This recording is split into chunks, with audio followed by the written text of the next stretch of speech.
Faraday second law. इसका answer यही था, एक्स डालता था आंसर ना।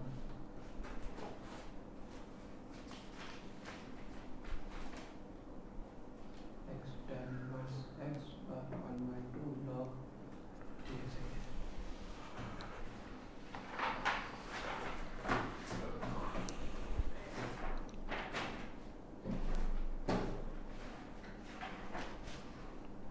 फैराडे का फर्स्ट लॉ बोला जब भी फ्लक्स चेंज होगा तो वहाँ पे क्या डेवलप होगा, इंड्यूस्ड ईएमएफ या इंड्यूस्ड करंट। नहीं, और ये भी फर्स्ट लॉ में आता है, जो कंडक्टिंग लूप के सामने मैग्नेट लाते हैं तो। हाँ तो मैग्नेट का काम क्या है, मैग्नेट को हिलाते हैं मतलब मैग्नेटिक फील्ड लाइंस चेंज करते हैं, मतलब flux.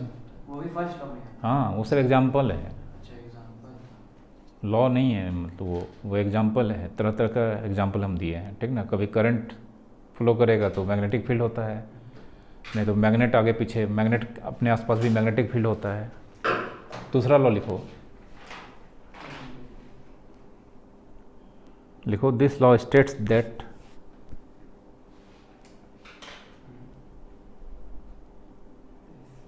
this law states that the magnitude of induced EMF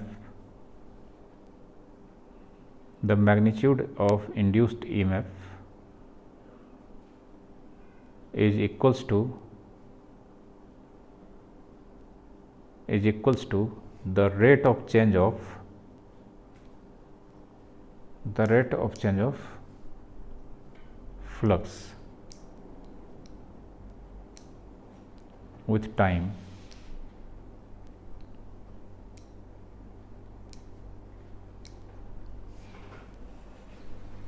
ठीक है, ये दूसरा लॉ है कि जो इंड्यूस्ड करंट डेवलप होगा या इंड्यूस्ड ईएमएफ जो डेवलप होगा ई, ठीक ना, इसका मैग्नीट्यूड मतलब मॉड, हालांकि जानते हैं ये पोटेंशियल डिफरेंस वेक्टर क्वांटिटी नहीं होता है, लेकिन फिर भी हम यहाँ पे सेकेंड लॉ में सिर्फ इसके मैग्नीट्यूड को पढ़ेंगे और इसका डायरेक्शन लेंज लॉ से पता चलेगा, जबकि वेक्टर नहीं होता है, वहाँ बताएंगे इसका डायरेक्शन का क्या सेंस होता है, ठीक ना। तो E magnitude of rate of change of flux मतलब phi B with respect to किसके, टाइम, ठीक ना, डेट इज ई 5/Δt।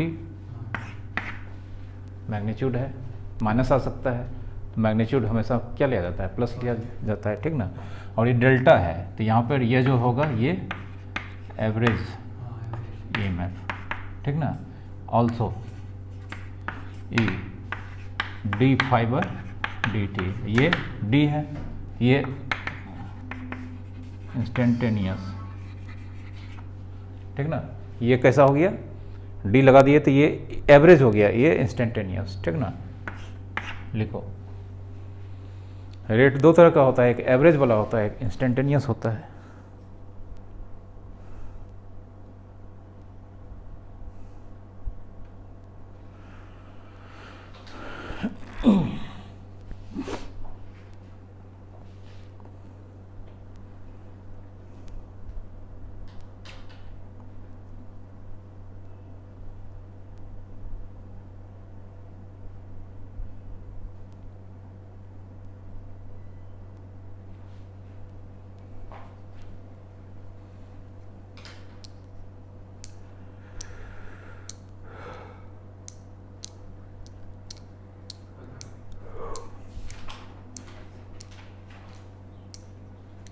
किसी किसी बुक में ये जो ई लिखते हैं ना, किसी किसी बुक में स्मॉल ई भी लिखता है ईएमएफ को, ठीक ना। तो वो अलग अलग बुक में अलग अलग सिंबल चलता है, उस पर ये नहीं जोर नहीं देना है कि सर आप यही लिखाए थे।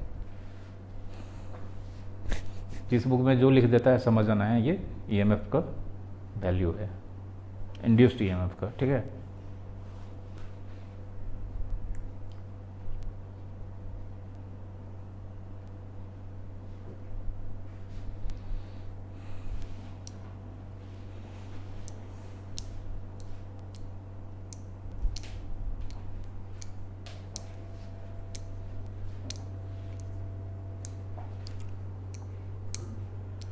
अब जो ईएमएफ डेवलप होगा वो कॉइल होगा, तो कॉइल होगा तो कॉइल किसी न किसी मेटल का बना होगा, तो उसका रेसिस्टेंस होगा। तो लेट रेजिस्टेंस ऑफ कॉइल कितना मान लेते हैं, आर। तो पढ़ा है करंट इलेक्ट्रिसिटी में V इक्वल टू क्या होता है, आई आर। तो I equal to V by R, I equal to, ohm's law. ठीक ना, पढ़ा है।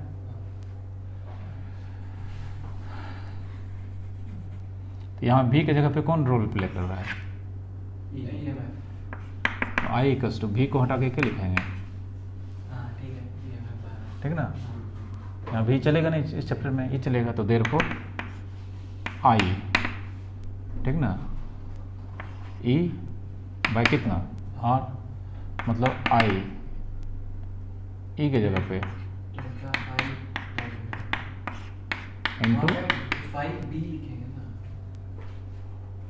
अरे इस चैप्टर में 5 पढ़ रहे हैं तो BN होगा, ठीक ना, कोई दिक्कत। मतलब कल से मार्केट। हाँ, ये हो गया तुम्हारा कौन, एवरेज।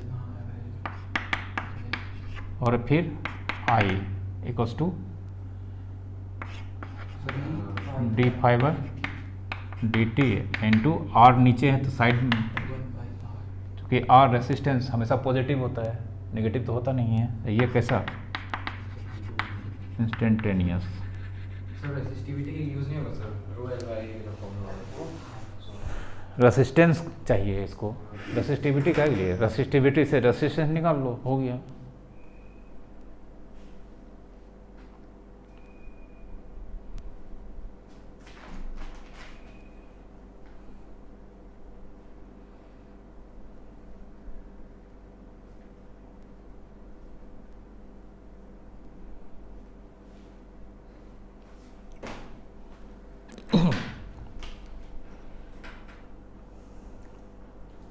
फॉर्मूला कौन सा याद रखना है?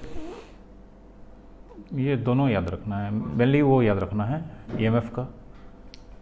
करंट का तो फार्मूला पता ही रहता है, आई बराबर वी आर, वी की जगह पे ई आर हो जाएगा। वी की जगह पे D theta by D T. हाँ, एवरेज निकालना होगा तो नीचे वाला लेंगे, इंस्टेंटेनियस निकालना होगा तो मतलब नीचे वाला, एवरेज निकालना होगा तो ऊपर वाला लेंगे, ठीक ना।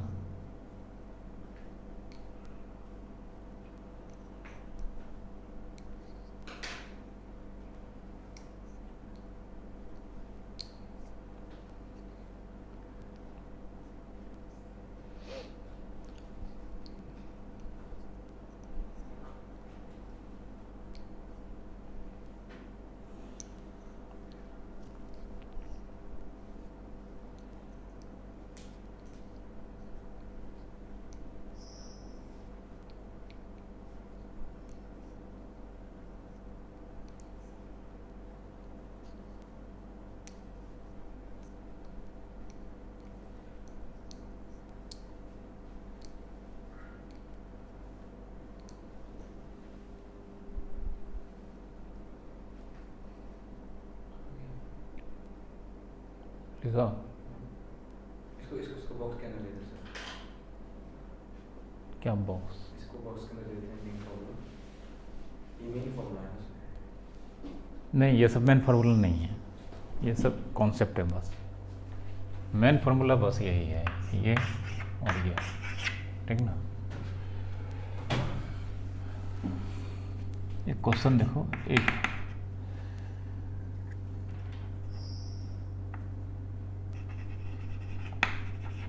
Magnetic flux Φb at any time t in second is given as Φb t 3t2 plus 2t square plus 1, then determine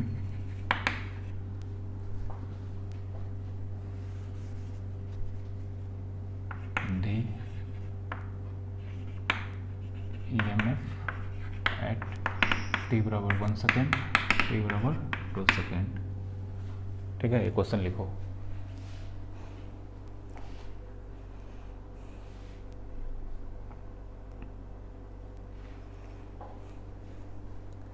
ये वाला फॉर्मूला उस वाले फ्लक्स में, इलेक्ट्रिक वाले फ्लक्स में यूज हो सकता है? नहीं, इलेक्ट्रिक फ्लक्स में ये यूज़ नहीं कर सकते। इलेक्ट्रिक फ्लक्स में जो यूज़ कर सकते हैं वो वहाँ पे पता है। वो तो है। हाँ, इसको वहाँ नहीं कर सकते।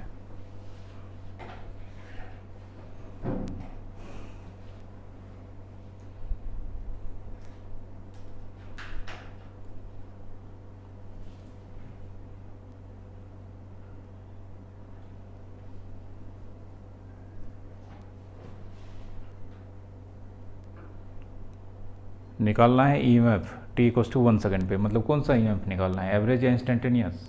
इंस्टेंटेनियस। हाँ, तो इंस्टेंटेनियस निकालने के लिए वहाँ फार्मूला है d∅dt।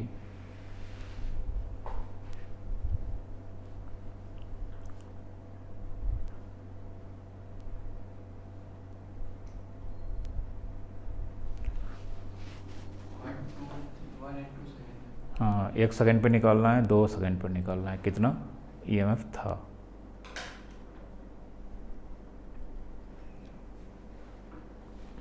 देखो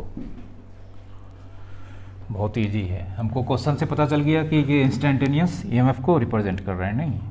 तो since E equals to d∅dt, now d∅dt, phi यहाँ पे दिया है तो 3 dt³ / dt to dt² plus d1/dt, 9t² 4t plus 0 निकल गया, डिफ्रेंशिएट कर दिए। तो therefore phi t equals to कितना सेकेंड पे, 1 सेकेंड पे। तो जहाँ जहाँ t है डिफ्रेंशिएशन पढ़ा है, जहाँ जहाँ t है कितना रख देंगे 1 और मॉड लगा देंगे, 9 × 1², 4 × 1, 9 4 13 वेबर, ठीक है। उसी तरह 2 का निकाल लो। ऐसे पहले नहीं करते, मतलब t इक्वल टू 1 सेकेंड है उसमें रख देंगे 5 1 सेकेंड। नहीं, वो कैसे कर देंगे, वो तो फाई नहीं निकलेगा, किस रेट से चेंज कर रहा है पहले वो एक्सप्रेशन निकाल देंगे, उसमें वैल्यू पुट कर देंगे t का।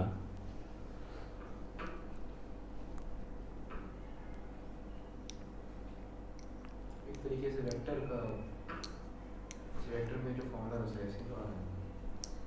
वेक्टर में, वेक्टर क्लास 11 का पहला चैप्टर सर, वेक्टर्स वाला। वेक्टर में ये ऐसा फार्मूला कहाँ था?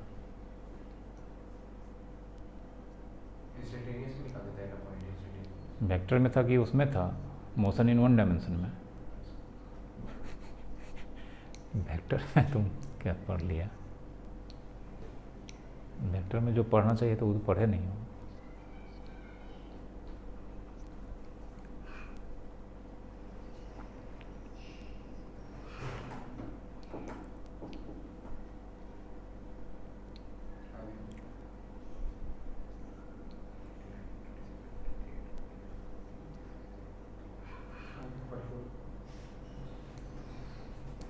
ठीक है, नेक्स्ट क्वेश्चन लिखो तो।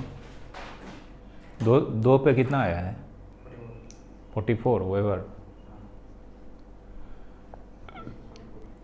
36। हाँ ठीक है, 44 वेबर आएगा। WB बी छोटा वाट WB नहीं तो पहले तुम W लिखा था, W मतलब वाट ना होता है, बी के लिए कंफर्म वाला छोटा वेबर।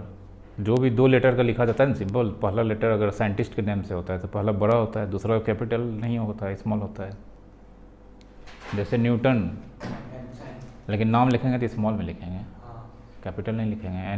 NEWTON, न्यूटन सब स्मॉल लेटर होगा, ठीक ना, चाहे वो साइंटिस्ट का नाम हो चाहे भगवान का नाम हो, कुछ भी।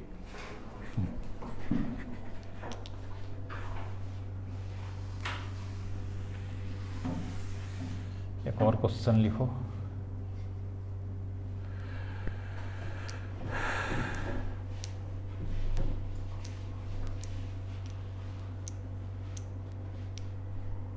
लिखो,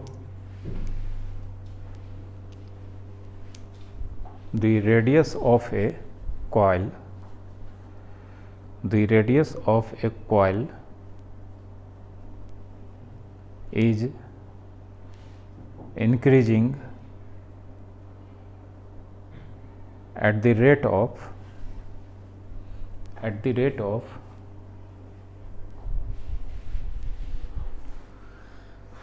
0.5 meter per second in a uniform magnetic field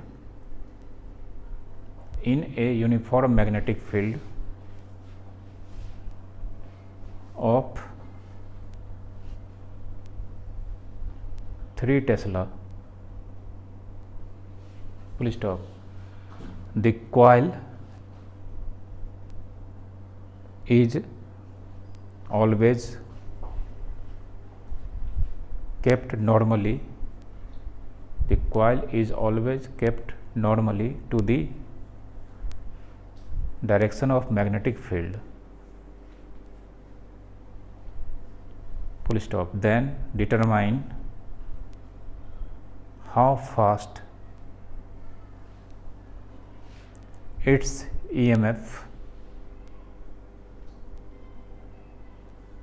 changes when the radius of the coil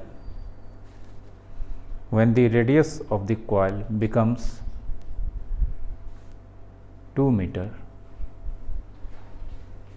ठीक है, बनाओ, ये क्वेश्चन है.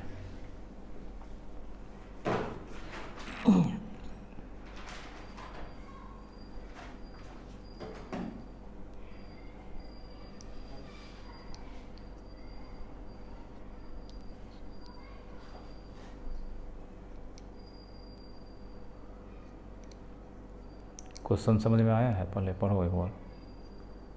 डिटरमाइन क्या करना होगा? डिटरमाइन देखो ना क्या दिया है, किस रेट से इसका ईएमएफ चेंज कर रहा है वो पता करना है. मीटर पर सेकंड में आएगा आंसर. ईएमएफ का मीटर पर सेकंड होगा. ईएमएफ थोड़ी निकालना है. क्या निकालना है? डिटरमाइंड. How fast. हाँ, क्या चीज़? Will its EMF will. हाँ, तो ईएमएफ किस रेट से चेंज कर रहा है, तो वही बताना है कि 1 सेकंड में 2 है, हाँ. अगला सेकंड में 4 हो रहा है, तो 2 मीटर पर सेकंड के स्पीड से चेंज कर रहा है, यही बताना है.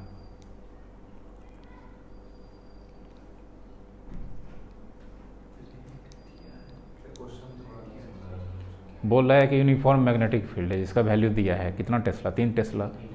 उसी में कॉइल है जो ऑलवेज मैग्नेटिक फील्ड के नॉर्मल डायरेक्शन में रखा जाता है.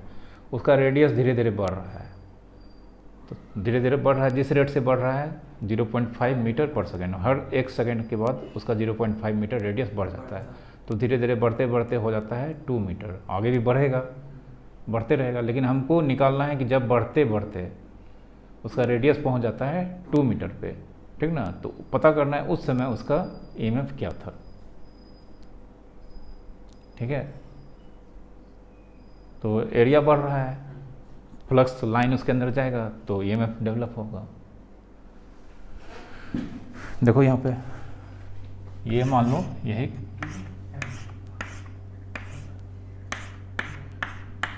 बी है और ये जो कॉइल रखा है ये इस तरह से रखा है. ठीक ना, ऐसे. ठीक है, अभी 2 मीटर पे कितने मीटर? 2 मीटर पे नहीं, ये चेंज कर रहा है रेडियस. ठीक ना, तो इसका रेडियस जो है वो चेंज कर रहा है. dr/dt किस रेट से दे रखा है? 0.5 मीटर पर सेकेंड दे रखा है. Rate of change of radius with respect to time दे रखा है. ठीक ना, यहाँ बोलो इसका जो तुम्हारा delta R by delta T तो लिख सकते हैं. Delta R by delta T.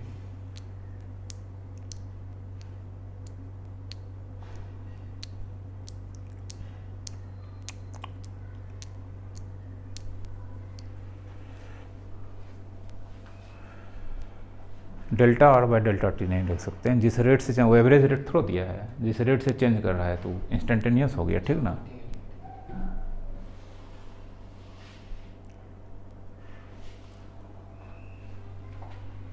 अब देखो फाई क्या होता है? बी ए कॉस थीटा. Cos theta.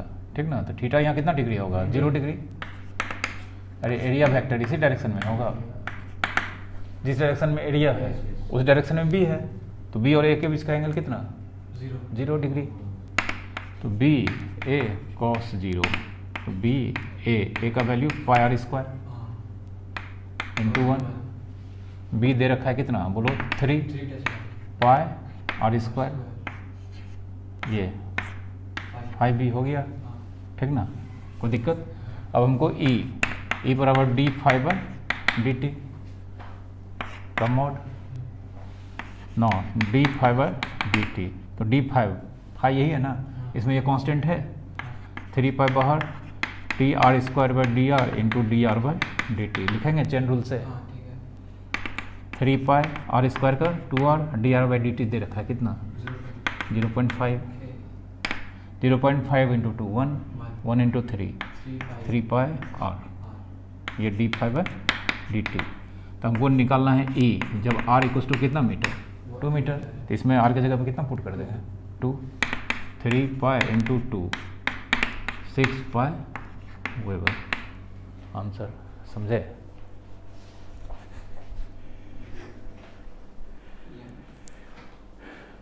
मतलब जब रेडियस 2 मीटर पे पहुंच चुका है तो उस समय इसका ईएमएफ कितना है, 6 पाई वेबर।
समझे हो तो बोलो, नहीं तो एक बार फिर समझा देंगे। हाँ तुम बोलते बोलोगे तब ना, पहले बताओ कहाँ नहीं समझे हो।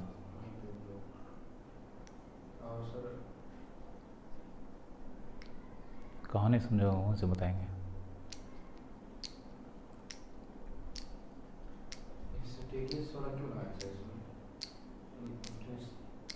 कहीं एवरेज लिखा है, नहीं लिखा है तो चेंज मतलब इंस्टेंटेनियस होता है, एवरेज इंटरवल में होता है, तुमको पता है।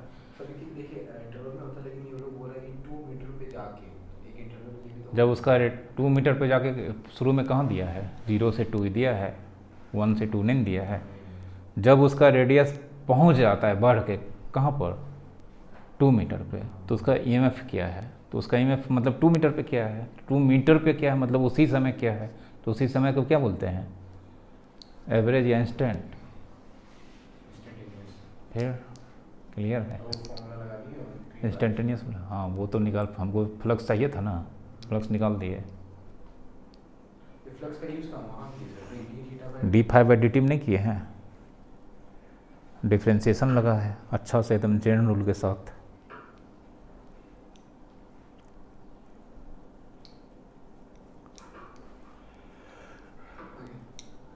समझ गए ना। हाँ ऐसा क्वेश्चन एनसीईआरटी में भी है। चलो अब लेंज लॉ। इस लेवल का ऐसे डाउन लेवल का मतलब नहीं, ये तो हल्का क्वेश्चन है, ये तो क्वेश्चन आ जाएगा तुमको एग्जाम में तो समझ लो बोनस है। इसमें कुछ है, डिफरेंशिएशन लगा है, बायोलॉजी वाले को थोड़ा दिक्कत होगा। उसको क्या पता चेन रूल क्या होता है, उसका चेन पुलिंग हो जाएगा। हैं, बहुत दिक्कत होता है। जो बायोलॉजी वाला रहता है उसको फिजिक्स में कभी कभी डिफ्रेंशिएशन सब यूज हो जाता है ना, इंटीग्रेशन तो खैर बोल देते हैं बाबू वैसे होता है, डिफ्रेंशिएशन यूज हो जाता है तो उससे ज़्यादा मेरा हालत ख़राब हो जाता है, उसको समझे में नहीं आएगा।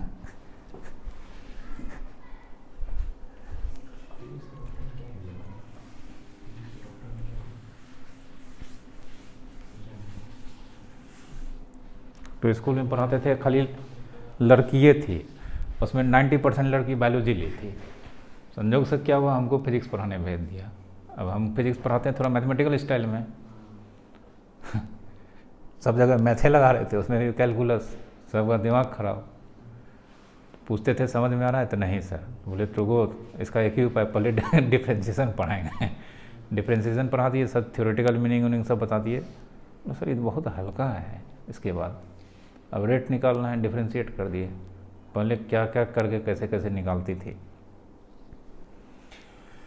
लेंज लॉ,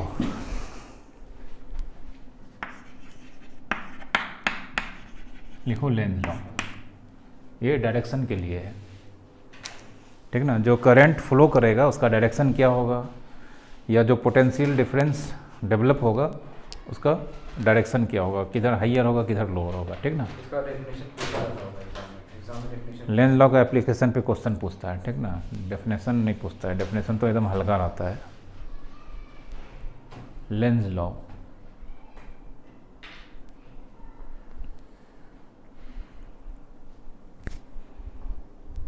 लिखो the direction of induced EMF the direction of induced EMF और ब्रैकेट में और इंड्यूस्ड करंट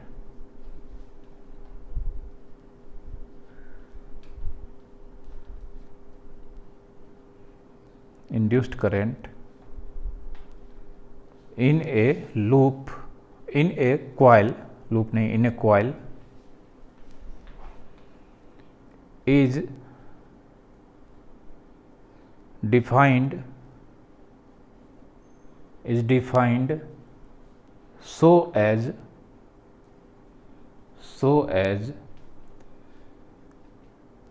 it always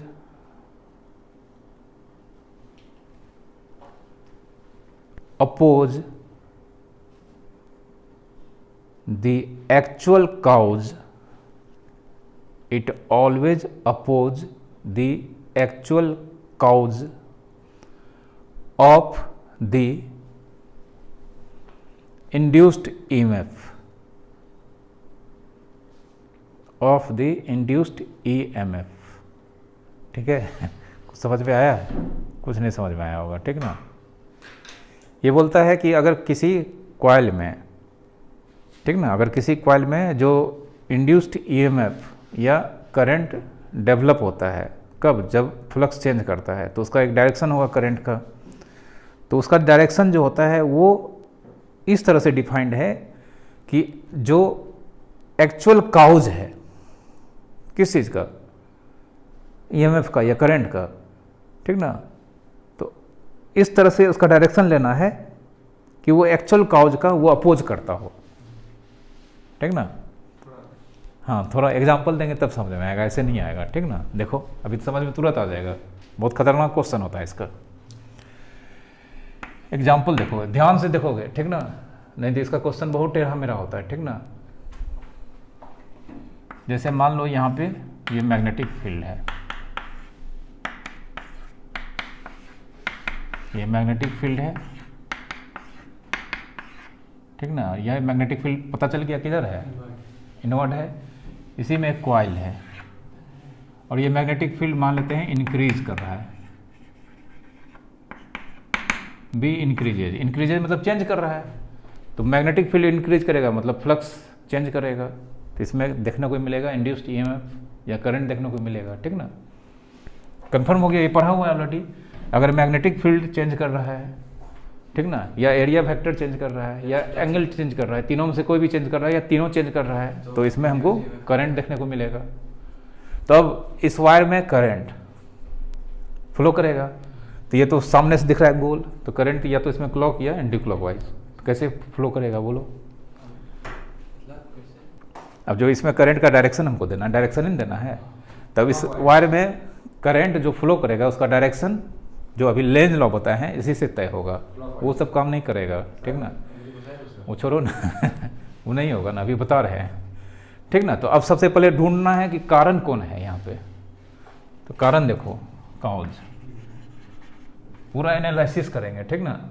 कारण बी क्या कर रहा है, इंक्रीज, और फाइव बराबर जानते हैं ए बी कॉस थीटा होता है, तो बी इंक्रीज कर रहा है, बी इंक्रीज कर रहा है, ये भी इंक्रीज करेगा, सब इंक्रीज करेगा, फाइव इंक्रीज, ठीक ना, रीजन ऑफ आई, जो इसमें करंट जनरेट होगा उसके लिए रीजन कौन हो गया, इंक्रीज ऑफ क्या चीज, फाइव।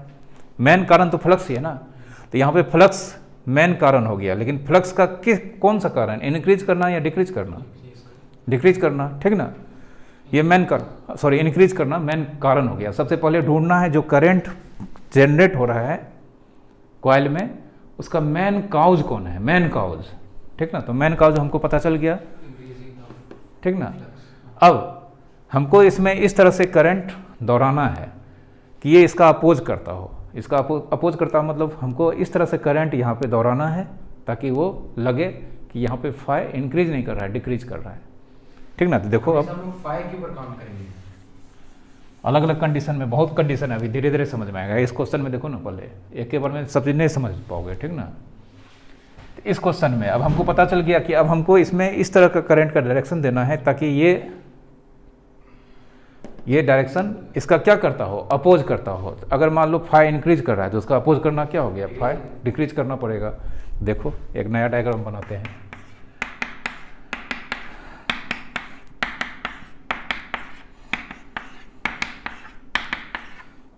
वही डायग्राम है, ठीक ना। बी क्या कर रहा है, ये आंसर का डायग्राम हो गया।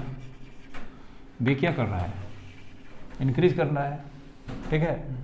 अब देखो अगर हम करंट का डायरेक्शन दे देते हैं, ये करंट का डायरेक्शन ये देते हैं तो ये याद होगा, मैग्नेटिक फील्ड किधर हो जाएगा, या करंट का डायरेक्शन मान लो पहले ये दे देते हैं, ठीक ना। तो करंट का डायरेक्शन ये देते हैं तो ये करंट जब इसमें फ्लो कर रहा है तो इस वायर में भी तो अपना इसका मैग्नेटिक फील्ड डेवलप होगा, तो वो मैग्नेटिक फील्ड भी किधर जाएगा, अंदर की तरफ। तो पहले से मैग्नेटिक फील्ड इंक्रीज कर रहा था और इंक्रीज करेगा, तो फ्लक्स और इंक्रीज करेगा। सर सेम डायरेक्शन में जाएगा तो डिक्रीज नहीं करेगा सर, अगर देखिए अंदर सेम डायरेक्शन में increase। गजब हाल है, मैग्नेटिक फील्ड किधर है, अंदर, की तरफ। करंट फ्लो कर रहा है ऐसे, याद है ना। तो मैग्नेटिक फील्ड इस करंट कैरिंग वायर के कारण किधर होगा, अंदर। अंदर। तो पहले से 10 है, 2 और मान लो इसका हो गया, तो टोटल कितना हो गया, 12 हाँ हुआ ना। हाँ। तो मैग्नेटिक फील्ड नेट बढ़ा तो फाइव भी क्या होगा, बढ़ेगा, लेकिन हमको बोलता है नहीं क्या होना चाहिए, तो करंट का डायरेक्शन बदल देते हैं। देख लो गलत हो गया। अब देखो अब बाहर कितना है, अंदर कितना है, मान लो 10, बाहर कितना है 2, तो अब बढ़ा के घटा, घटा ना, 8 हो गया, हाँ 8 हो गया। फ्लक्स भी क्या होगा, कम। तो इसका जो डायरेक्शन हमको बोल रहा है कि लेंस की उस तरह से लेना है जो एक्चुअल काउ जो है फ्लक्स का उसको अपोज करता है। ले लिए, अपोज कर रहा है। तब तो ये सर अभी इजी है ना, अभी देखो ना लिखो, ये क्वेश्चन फिगर है, ये रीजन फिगर, ये आंसर फिगर। एग्जामिनेशन सब देखिए। हाँ ये सब आता है। क्वेश्चन फिगर, क्वेश्चन फिगर से रीजन निकालना है, उसके बाद आंसर में डायरेक्शन मेंशन करना है।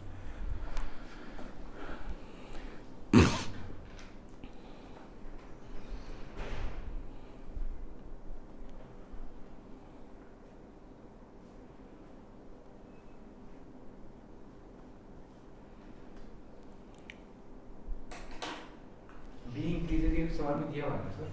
हाँ ये क्वेश्चन फिगर है।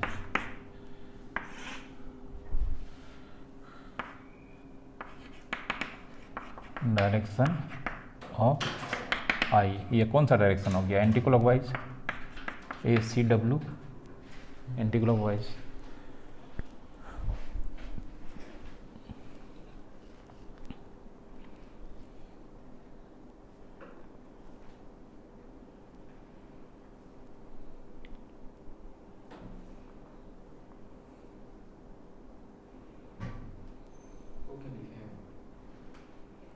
काउज। बी फिर वो बी इंक्रीज कर रहा है तो फाई इंक्रीज करेगा। और उसके नीचे रीजन मेन रीजन कौन हो गया तब? मेन रीजन पता करना है, ठीक ना, किसका? जो करंट है, मतलब जो क्या कहता है ये जो ईएमएफ डेवलप है उसका। तो मेन रीजन कौन हो गया? फाई हो गया। अब उसका अपोज करने के लिए हमको ये सब करना पड़ेगा, करंट का डायरेक्शन देना पड़ेगा ताकि वो उसको कम कर दे।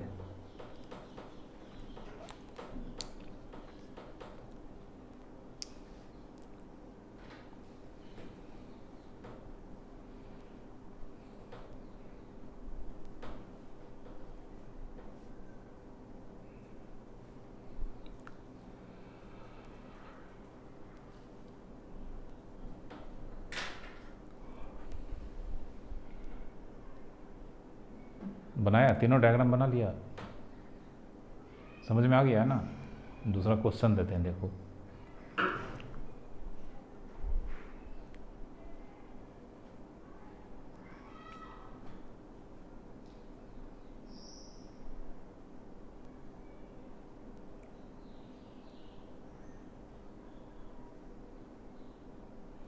तुमको अभी भी कुछ कन्फ्यूजन है? देख रहा है गौर से? सर ऐसे ही है ना? नहीं, ऐसे नहीं है, अभी अलग होगा। तार भगाएंगे, कोयले को भगाएंगे। सर्कल ही सर्कल। देखो ना अभी क्या क्या करेंगे। मैग्नेट ले जाएंगे, मैग्नेटिक फील्ड चाहिए। इसमें डायरेक्शन कैसे आया? तुम्हारा कहाँ ध्यान रहता है हैं जब पढ़ाते हैं तो? अगर हम मान लो ऐसे दे दिए, ध्यान से सुनो, तुम्हारा ध्यान इधर उधर रहता है। अगर हम ये दे दिए तो ये ऑलरेडी पढ़ा चुके हैं, डायरेक्शन मैग्नेटिक फील्ड का इस करंट करेंगे कॉइल के कारण अंदर। तो अंदर मान लो पहले 10 है, 2 और भेज दिए, 12 हो गया। तो घटा कि बढ़ा? तो पहले से ये बढ़ रहा था, ये और बढ़ेगा। लेकिन बोलता है, लेंस बोलता है कि हमको ऐसा करंट का डायरेक्शन रखना है कि मेन काउज का अपोज करना है। अच्छा ठीक है। उल्टा कर देंगे, उल्टा कर देंगे तो अब मैग्नेटिक फील्ड बाहर, मतलब 10 अंदर गया, 2 ठोक काट दिया तो 8 न हुआ। 8 हुआ तो वो घटेगा। करंट का डायरेक्शन पता चल गया, एंटी क्लॉकवाइज ACW। समझा? यही लगाना है हर चीज़ में, ठीक ना?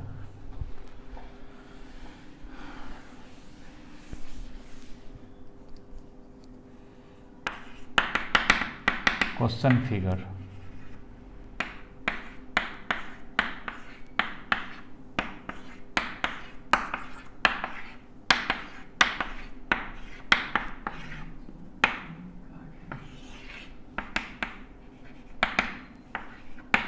पिछले वाला में तो पॉइंट था ना सर? हाँ, इस बार बी डिक्रीज कर रहा है। ठीक है, एंटी क्लॉकवाइज लेंगे। पहले पूरा लिख के बनाओ, देखो ना, एंटी क्लॉकवाइज होगा, क्लॉकवाइज होगा, क्या होगा? बी डिक्रीज हो रहा है।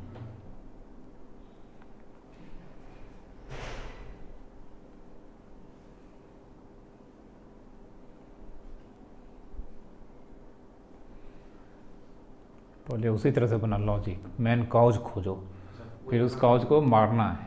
तो मारने के लिए क्या करना पड़ेगा? यहाँ किस दिशा में गोली चलाना होगा वो पता चल जाएगा। क्या लिखना पड़ेगा? बी। हाँ, वो लॉजिक लिखना पड़ेगा। बी डिक्रीज कर रहा है तो 5 भी डिक्रीज करेगा।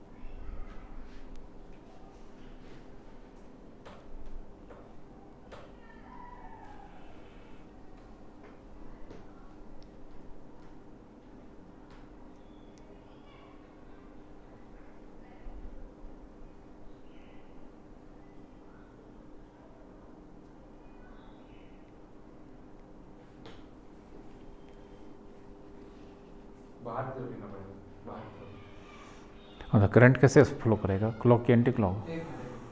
हाँ टी क्लॉक होगा बाहर तो क्या होता है एक मिनट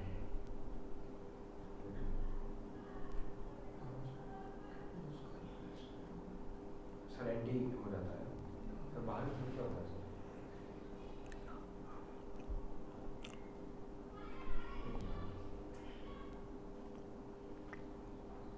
पिछले वाले केस में क्या होता है सर एंटी क्लॉकवाइज देखो ना बी डिक्रीज कर रहा है ना, बी डिक्रीज कर रहा है, ठीक ना। तो फाइव भी क्या करेगा, डिक्रीज करेगा। आई क्या होगा, डेवलप होगा। ये मेन काउज हो गया, इसका क्या करना, डिक्रीज करना। तो इसका काट, इसको इंक्रीज कराना। तो इसको इंक्रीज कराने के लिए, ठीक ना, इसको इंक्रीज कराने के लिए, इसको इंक्रीज कराने के लिए अगर हम मान लेते हैं ये दे देते हैं ऐसे, तो मैग्नेटिक फील्ड एक्चुअल में बाहर है। और अगर ये दे दिए तो और ज़्यादा और ज़्यादा ना कम हो जाएगा। तो इसका सपोर्ट हो जाएगा, तो ये कम हो जाएगा, तो ये और डिक्रीज करेगा। तो इसके लिए हमको देना पड़ेगा एंटी क्लॉकवाइज ताकि इंक्रीज। ठीक है, समझ गए। ठीक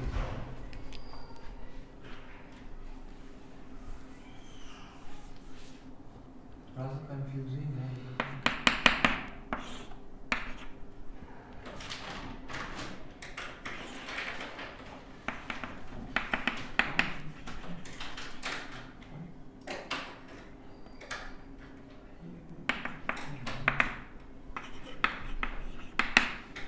ये बगल में एक तार जा रहा है, इसमें करंट इंक्रीज कर रहा है, ये कॉइल है।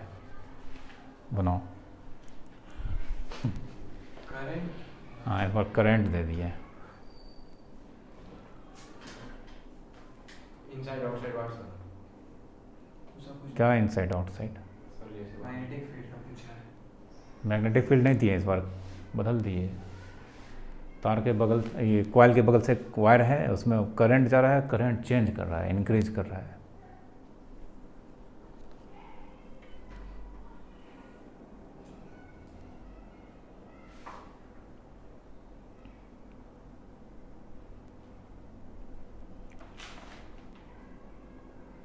कॉइल में करंट आएगा, मैग्नेटिक फील्ड चेंज कर रहा है। मैग्नेटिक फील्ड तो है ही नहीं। करंट कैरिंग वायर के आसपास क्या डेवलप होता है। अच्छा हाँ तब तो हो रहा है। तो इसमें मैग्नेटिक फील्ड इंक्रीज हो रहा है, करंट बढ़ा रहे तो मैग्नेटिक फील्ड भी बढ़ेगा। अगर पता करो ना करंट का डायरेक्शन क्या होगा। मेरा क्वेश्चन वही है सिर्फ, क्या करेंगे नहीं करेंगे।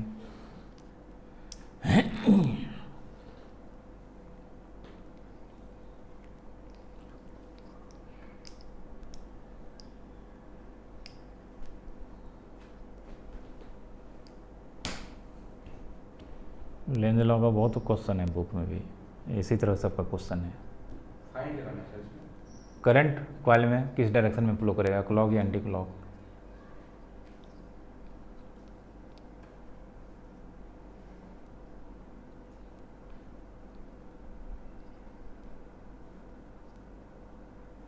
कॉइल क्यों दिए सर मैंने कॉइल क्यों दिए कॉइल में करंट फ्लो करेगा हमेशा। जो ले रहे हैं अभी तक मैग्नेटिक फील्ड में क्या रख रहे हैं, कॉइल, कॉइल रख रहे हैं।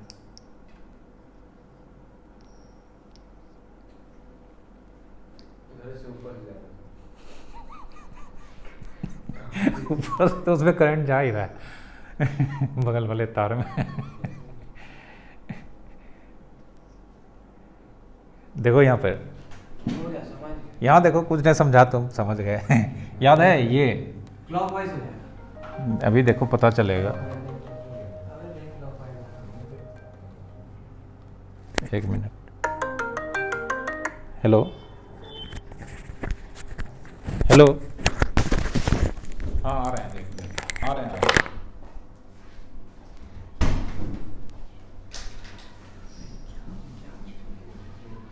कितना फॉर्मूला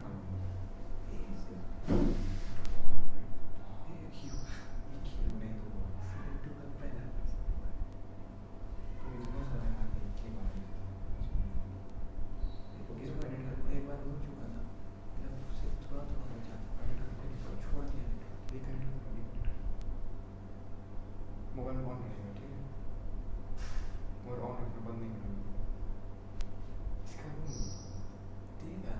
देंगे हॉटस्पॉट होता है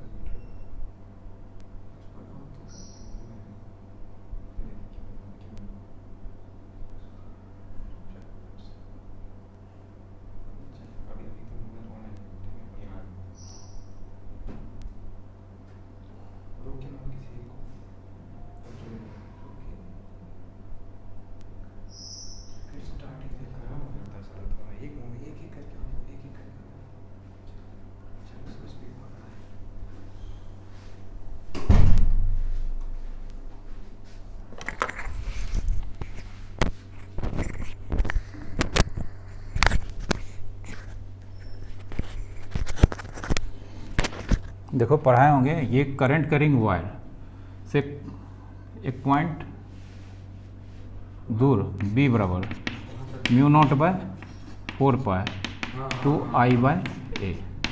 बिल्कुल सर, लेकिन आई इसमें क्या है, इंक्रीज, इंक्रीज कर रहा है, तो ये बढ़ेगा तो ये भी बढ़ेगा, बिल्कुल सर, ये तो ठीक ना। तो मतलब अब देखो, याद है करंट के डायरेक्शन में अंगूठा और इधर ये अंदर, मतलब यहाँ मैग्नेटिक फील्ड क्या होगा, अंदर होगा। पिछले चैप्टर में पढ़ाए हैं, मैग्नेटिक फील्ड अंदर है और ये आई बढ़ रहा है तो ये भी क्या कर रहा है, इंक्रीज कर रहा है, तो बी इंक्रीज, फाई इंक्रीज करेगा, मेन रीजन हो गया। तो फाई इंक्रीज कर रहा है, तो अब इसमें ऐसा करंट देना है ताकि ये डिक्रीज करे। तो अगर ये ऐसे दे देंगे अंदर या बाहर, एंटी क्लॉक, हम उसका तो क्लॉकवाइज देंगे, मतलब उसी का तो खेले है, सिर्फ क्लॉक वो इन्वर्ट कैसे हुआ, मतलब इन्वर्ट जा रहा है, ठीक है। हाँ, इशारा किधर जा रहा है, नहीं पढ़ा है। नहीं हम करंट के डायरेक्शन में इसको स्ट्रेट वायर है ना, स्ट्रेट वायर में करंट के डायरेक्शन में अंगूठा रखते हैं और इसको कर्ल करते हैं जहाँ पे निकालना पड़ता है। हाँ, ठीक है, समझ गए।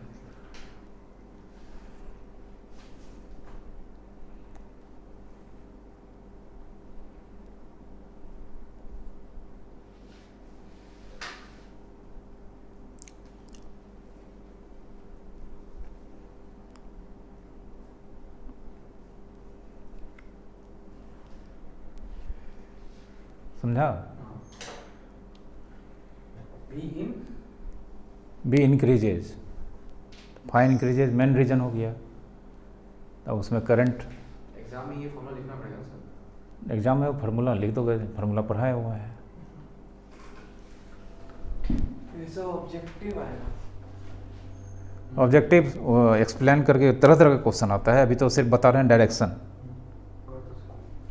अब देखो चौथा क्वेश्चन,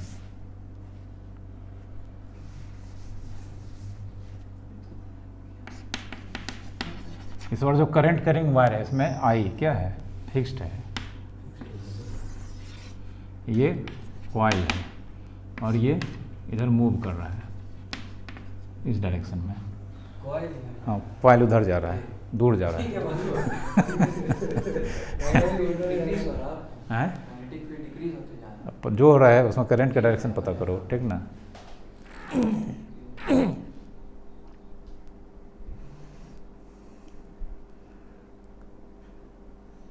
सोचो, हाँ, इन्वर्ट लग जाएगा, फिर से वही क्रॉस लग जाएगा, ठीक है सर। और इस बार बस ये कैसे फिक्स करेंगे कि इंक्रीज लिखा तो हम लोग बी को इंक्रीज मान लेते हैं, ये फिक्स इस बार आई फिक्स्ड है। आई फिक्स है तो बी भी फिक्स हो जाएगा। हाँ, जीरो होगा। अब बी फिक्स हो जाएगा तो क्या करें हम, अब कहाँ लगाएं? बी फिक्स कहाँ होगा, वो उधर जा रहा है तो मैग्नेटिक फील्ड से बाहर आ जा रहा है, मैग्नेटिक फील्ड डिक्रीज हो रहा है। मूव कर रहा है, कॉइल नहीं दिख रहा है। हाँ सर, मोशन। अरे लेकिन वो मैग्नेटिक फील्ड का बॉडी का बी बराबर म्यू नॉट बाई 4 आई ए, ये आगे जाएगा तो ये बढ़ेगा ना, ये बढ़ेगा तो ये कम घटेगा, तो ये घटेगा। इस बार ये क्या होगा, इंक्रीज या डिक्रीज, डिक्रीज, तो ये भी डिक्रीज। अब इसमें ऐसा करंट देना है जो इंक्रीज हो। इंक्रीज हो, तो यहाँ ये पता है कहीं भी रहेगा, मैग्नेटिक फील्ड तो अंदर ही रहेगा। हाँ, हाँ, तो अगर हम करंट ऐसे दौड़ाते हैं, बाहर की तरफ दौड़ेंगे। अगर करंट एंटी क्लॉकवाइज तो ये अपोज करेगा, मतलब ये इसका, इसको बढ़ाना है ना। इस बार बी इस बार क्या कर रहा है, डिक्रीज कर रहा है, बढ़ाना है, तो बस करंट क्लॉकवाइज होगा। क्लॉकवाइज होगा तभी नहीं, इसका भी मैग्नेटिक फील्ड अंदर ही होगा। हाँ अब पहले से मैग्नेटिक फील्ड अंदर है तो 10 2 12 हो जाएगा, समझा। मैग्नेटिक फील्ड को कैसे रिप्रेजेंट करते हैं सर?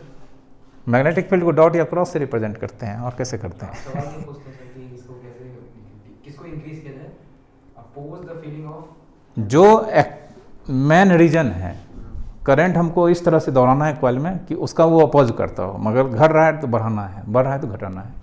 तो यहाँ पे बी क्या कर रहा है, डिक्रीज कर रहा है, क्योंकि ये दूर जा रहा है। तो हमको इसमें इस तरह से करंट दौड़ाना है ताकि ये जो मेन रीजन है वो डिक्रीज कर रहा है, उसको अब इंक्रीज कराना है। तो अगर हम करंट ऐसे दे देते हैं तो इसका मैग्नेटिक फील्ड अंदर जाएगा, ओरिजिनल मैग्नेटिक फील्ड भी अंदर है, तो अंदर में पहले से लाइन जा रहा है और 2-4 को लाइन जाएगा तो बढ़ न जाएगा। दिक्कत नहीं है, कैसे बढ़ेगा नहीं। तो करंट क्या हो जाएगा, क्लॉकवाइज, ठीक है, हाँ ठीक है क्लॉकवाइज होगा, ठीक है हाँ। ठीक है ना। अब मैग्नेट लाएंगे, तार हटा देंगे, अब मैग्नेट को लाएंगे। ठीक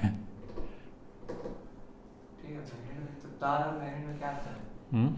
तार पता है ना कौन पोल आ रहा है नहीं आ रहा है, सामने है पोल रहता है ना उसमें।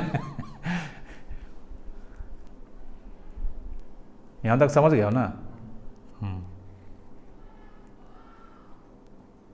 एक मैग्नेट मतलब भी क्वेश्चन दे ही देते हैं, हाँ? एक मैग्नेट मतलब भी क्वेश्चन देते हैं, लिखो। ये इसी सवाल का लिखे ना, बी डी, ये इसी सवाल का लिखे ना सर। हाँ इसी का लिखे हैं, बी डिक्रीज कर रहा है, फाइव डिक्रीज कर रहा है, इसलिए करंट का डायरेक्शन हो गया क्लॉकवाइज।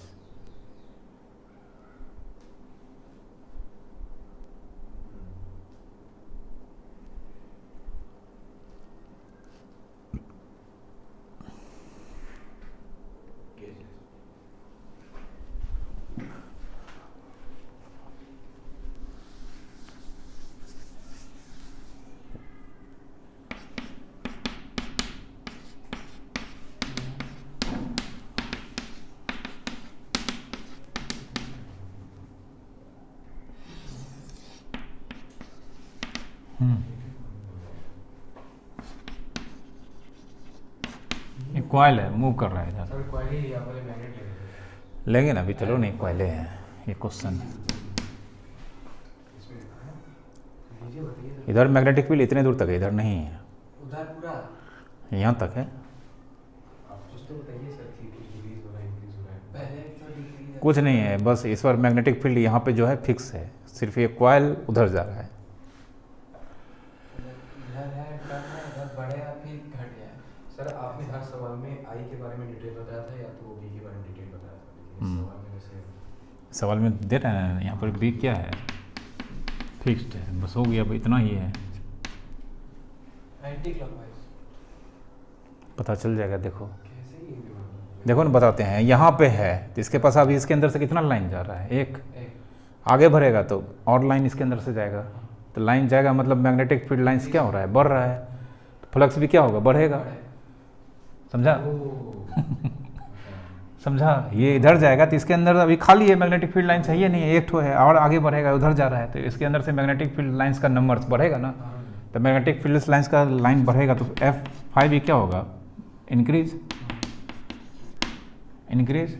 तो जब ये इधर आएगा, इंक्रीज कर रहा है तो अपोजिशन में जाएगा, तो करंट, मैग्नेटिक फील्ड जानते हैं अंदर है, तो करंट ऐसे लेना पड़ेगा, एंटी क्लॉकवाइज समझ आया। करंट इसमें कैसे फ्लो करेगा, ठीक ना। लेकिन एक बार अगर ये अंदर आ गया तो इसमें करंट का फ्लो ज़ीरो हो जाएगा, क्यों, मतलब पूरा हाँ एक बार ये अगर ये पूरा एरिया में घुस गया, हाँ, फिर बाहर निकलेगा तो फिर करंट तो होगा, लेकिन अंदर में जब तक ट्रेवल करेगा करंट इसमें कितना होगा, जीरो जीरो होगा, क्यों, due to the equipotential surface. Equipotential से सरफेस कहाँ, तो अंदर एक बार घुस गया तो मैग्नेटिक फील्ड क्या है, फिक्स है ना, तो इसका रेडियस भी तो फिक्स है, हर समय मैग्नेटिक फील्ड लाइंस क्या होगा, कांस्टेंट होगा, चेंज नहीं करेगा, तो फ्लक्स जीरो हो जाएगा, समझा।